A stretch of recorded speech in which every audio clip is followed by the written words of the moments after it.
Shalom adik-adik, kita berjumpa lagi di ibadah Smiling Kids.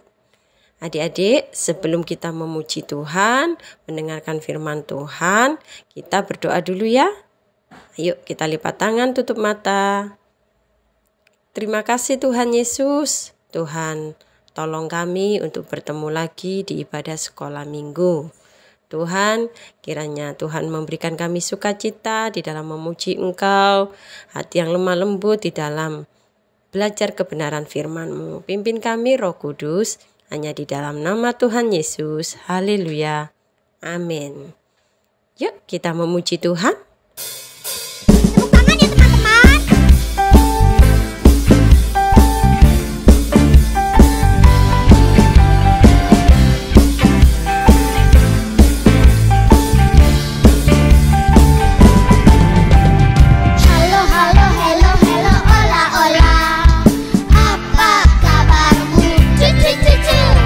Halo, halo, halo, halo, ola, ola. Apa kabarmu?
Nah, tiba saatnya kita akan mendengarkan firman Tuhan. Mari kita lipat tangan, tutup mata, kita berdoa.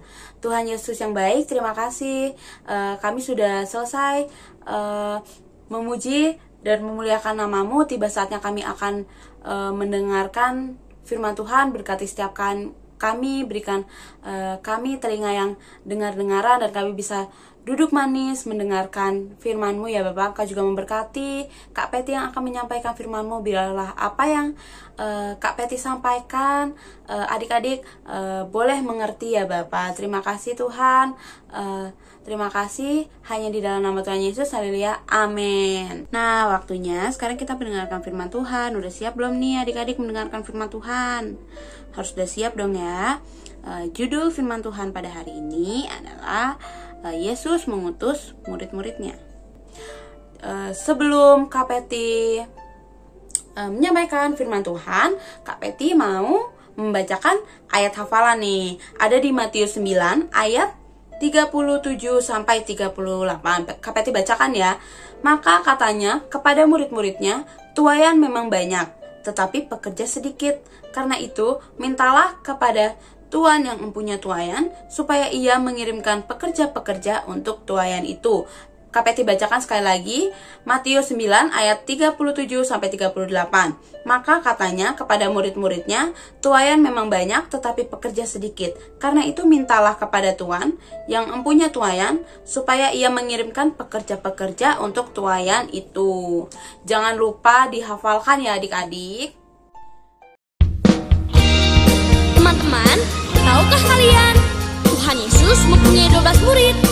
Sekarang Kevin dan Karin akan menyebut nama 12 murid Tuhan Yesus dalam lagu pujian ini. Dengar baik-baik ya.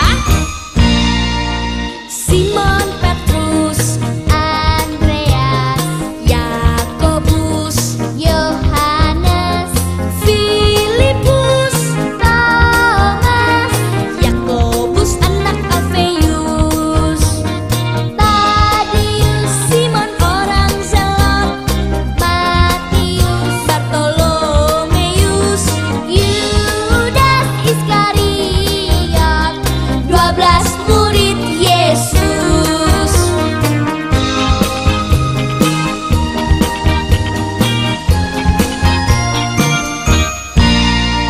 Simon Petrus, Andreas, Yakobus, Yohanes, Filipus, Thomas, Yakobus anak Alfeus, Tadius, Simon orang Zelot, Matius, Bartolomeus, Yudas Iskariot, 12 murid Yesus.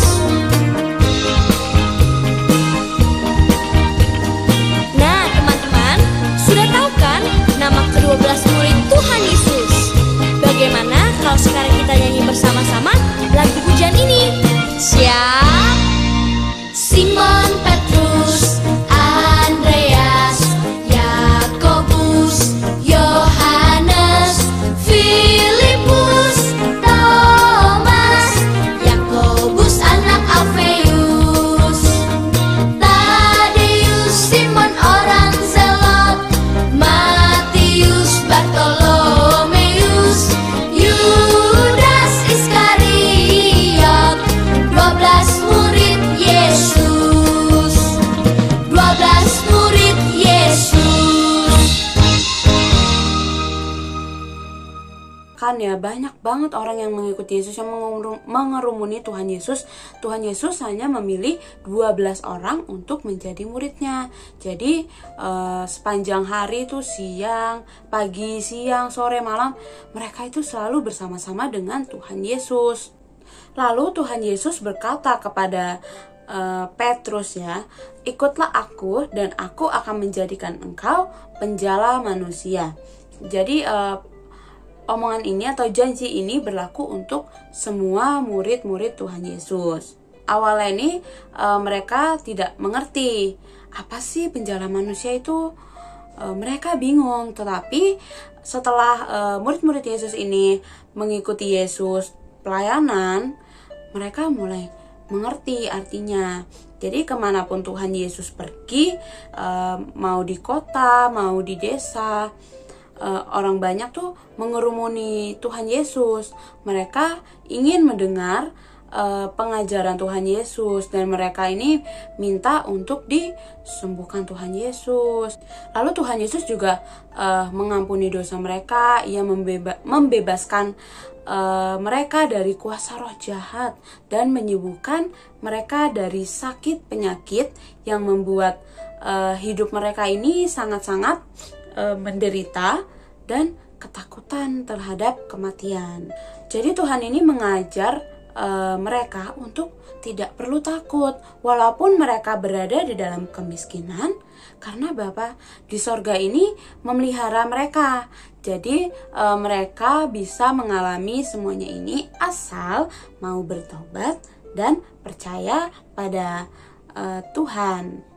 Jadi murid-murid Tuhan Yesus ini belum pernah melihat kejadian-kejadian seperti itu, dan murid-murid Yesus ini sangat bangga mempunyai guru yang seperti Tuhan Yesus. Jadi Tuhan Yesus ini selalu dicari banyak orang karena Tuhan Yesus ini dapat menolong orang-orang yang memang butuh pertolongan. Suatu hari Tuhan Yesus ini duduk bersama murid-muridnya sambil melihat banyak sekali orang yang datang kepada Tuhan Yesus.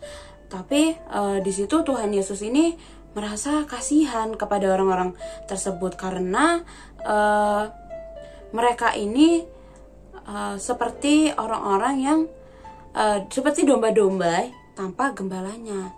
Jadi Tuhan ini merasa kasihan. Mereka ini seperti orang yang lapar dan haus akan firman Tuhan, tetapi tidak ada orang yang memberitakan kebenaran kepada mereka. Banyak orang yang sakit, tapi tidak ada orang-orang yang sungguh peduli pada mereka.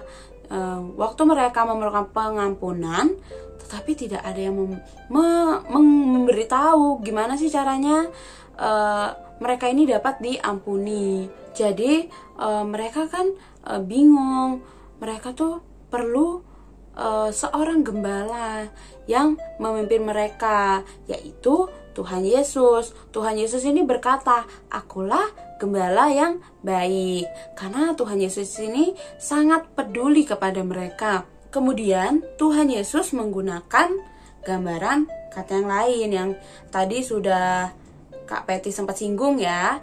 Jadi Tuhan Yesus ini membandingkan orang banyak di sekitarnya seperti ladang yang sudah siap dituai. Jadi pada saat ladang sudah siap dituai, hasil panen perlu dituai dan dibawa masuk ke dalam lumbung. Jadi orang-orang yang dilihat sama Tuhan Yesus ini seperti orang yang sudah siap untuk dibawa masuk ke dalam kerajaan Allah. Tetapi jumlah pekerja sangat sedikit untuk diutus dan melakukan pekerjaan ini. Oleh sebab itu Tuhan Yesus mengajar murid-muridnya, karena itu mintalah kepada Tuhan yang empunya tuayan supaya ia mengirimkan pekerja-pekerja untuk tuayan itu. Jadi murid-muridnya Tuhan Yesus ini diajarkan Tuhan, lalu diutus Tuhan untuk menjadi penjala manusia. Jadi Tuhan ini banyak pekerja yang dipekerjakan Tuhan untuk menuai orang-orang yang sudah siap untuk dituai. Sebab itu Tuhan Yesus mengajar murid-muridnya, ada di Matius 9 ayat 38, karena itu mintalah kepada Tuhan yang empunya tuayan supaya ia mengirimkan pekerja-pekerja untuk tuayan itu.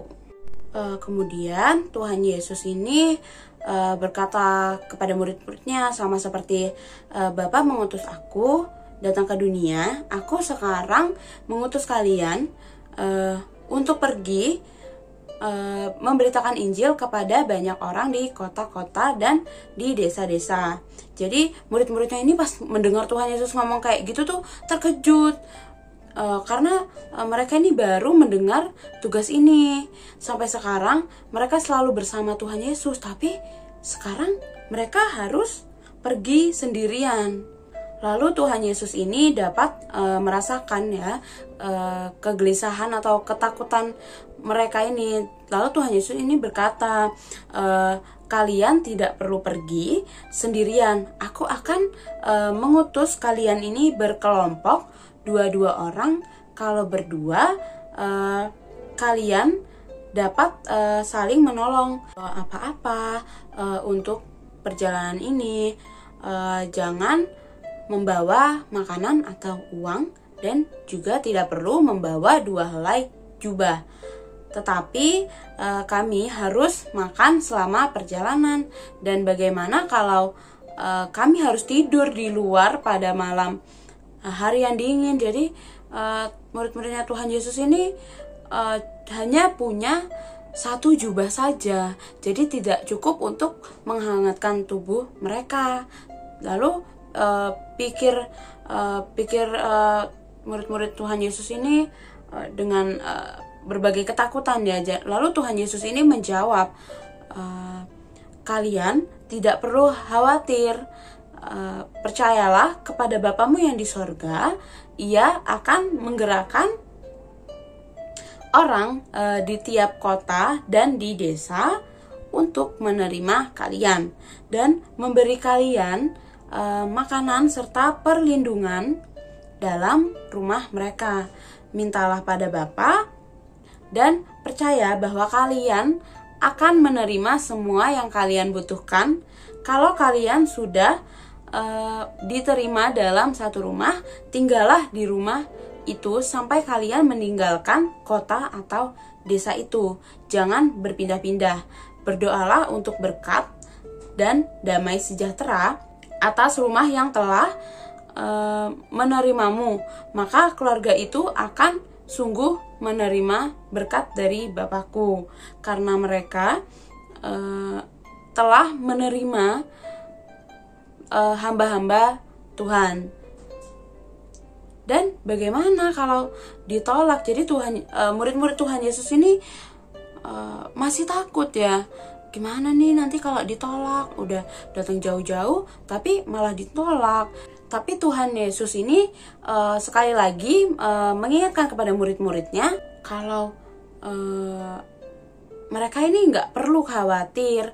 Pasti mereka ini akan mendapat tempat untuk tinggal. Jadi murid-murid Tuhan Yesus ini berdiam diri dan memikirkan semua perintah Tuhan Yesus. Mereka tuh mikir, kami sanggup nggak ya untuk melakukan tugas-tugas dari Tuhan ini. Tuhan Yesus tuh memandang murid-muridnya dengan kasih. Kemudian Tuhan Yesus ini berkata dengan suara penuh kuasa, hari ini aku memberi kuasa kepadamu sekalian untuk dapat menyembuhkan orang, untuk mengusir kuasa setan dari orang yang tertindas. Sama seperti Bapa mengutus aku dan memberi kuasa kepadaku untuk melakukan pekerjaan Bapa di dunia ini. Begitu juga hari ini aku mengutus kalian dan memberi kuasa yang sama kepadamu. Kalian sekarang menjadi utusanku yang menerima kalian, menerima aku, dan yang menolak kalian, menolak aku. Pergilah, jangan takut, percayalah. Demikian Tuhan Yesus membagi mereka dalam 6 kelompok, karena jumlah murid-murid Tuhan Yesus itu ada 12, jadi dibagi 2-2, jadi 6 kelompok. Setelah itu murid-murid berangkat. Mereka pergi mengelilingi desa dan kota di Galilea dalam 6 kelompok. Sekarang mereka ini melakukan hal yang sama seperti yang mereka lihat waktu Tuhan Yesus pelayanan. Jadi Tuhan Yesus dan murid-muridnya ini berjalan dan melayani di provinsi Galilea, Yudea, dan Samaria, juga di daerah di sekitar Danau Galilea. Daerah-daerah itu bisa dikatakan daerah yang kecil, tetapi sudah dirasakan terlalu banyak orang yang harus dijangkau oleh kabar baik. Di negara kita pun juga banyak sekali wilayah-wilayah yang tersebar di seluruh Indonesia ini, masih banyak yang perlu mendengarkan kabar tentang Tuhan Yesus. Jadi mereka ini banyak sekali ya, nggak cuma di Indonesia tetapi di seluruh dunia banyak orang-orang yang masih belum mengenal Tuhan Yesus. Mungkin bisa dari larangan dari pemerintah setempat atau pekerja yang sedikit. Jadi hari ini Tuhan Yesus mempunyai murid-murid di seluruh dunia yang harus memberitakan Injil dan disampaikan ke seluruh wilayah-wilayah yang ada di seluruh dunia. Jadi digambarkan ladangnya ini adalah di seluruh dunia. Jadi Tuhan Yesus juga mengajarkan murid-muridnya ini untuk berdoa untuk para pekerja-pekerja Tuhan yang membawa kabar ke seluruh wilayah yang ada di seluruh dunia. Kita sudah selesai mendengarkan firman Tuhan. Kita akan berdoa ya adik-adik. Mari kita berdoa. Tuhan Yesus yang baik, hari ini kita sudah mendengarkan firman Tuhan, bagaimana murid-murid Yesus diutus Tuhan untuk menjadi penjala manusia. Tuhan Yesus, kiranya Engkau berkati para pekerja-pekerjamu yang Engkau utus Tuhan untuk menjadi penjala manusia yang tersebar Tuhan di setiap wilayah yang ada di negara kami atau di negara yang lain. Tuhan, kiranya Engkau memberikan mereka hikmat Tuhan untuk menjadi pengajar Tuhan, untuk memberitakan Injil Tuhan, supaya mereka juga dapat diterima Tuhan. Engkau yang terus menyertai mereka Tuhan, Engkau terus yang memberikan, mencukupkan Tuhan kebutuhan yang mereka butuhkan ya Bapa, hingga banyak Tuhan, semakin banyak orang-orang yang percaya kepada Tuhan. Terima kasih Tuhan, Engkau juga memberkati kami Tuhan. Engkau pakai kami Tuhan untuk menjadi murid-murid-Mu Tuhan, dan kami dapat memberitakan Injil Tuhan untuk orang-orang di sekitar kami yang belum percaya ya Bapa. Terima kasih Tuhan, biarlah Tuhan firman Tuhan pada hari ini Tuhan dapat bisa kami aplikasikan ya Bapa. Terima kasih Tuhan, terima kasih Yesus. Kami sudah berdoa hanya di dalam nama Tuhan Yesus. Haleluya, amin. Puji Tuhan, kita sudah ibadah sekolah minggu. Kita akan mengakhiri ibadah kita. Sebelumnya kita akan berdoa. Terima kasih Tuhan, Tuhan sudah memberkati ibadah kami mulai dari awal sampai pada akhirnya. Tuhan memberkati orang tua kami, Tuhan memberkati bangsa dan negara kami Indonesia. Terima kasih ya Tuhan, kami serahkan hidup kami, masa depan kami dalam tangan-Mu. Hanya di dalam nama Tuhan Yesus kami berdoa dan mengucap syukur. Haleluya, amin. Dadah, Tuhan Yesus memberkati, sampai jumpa minggu depan.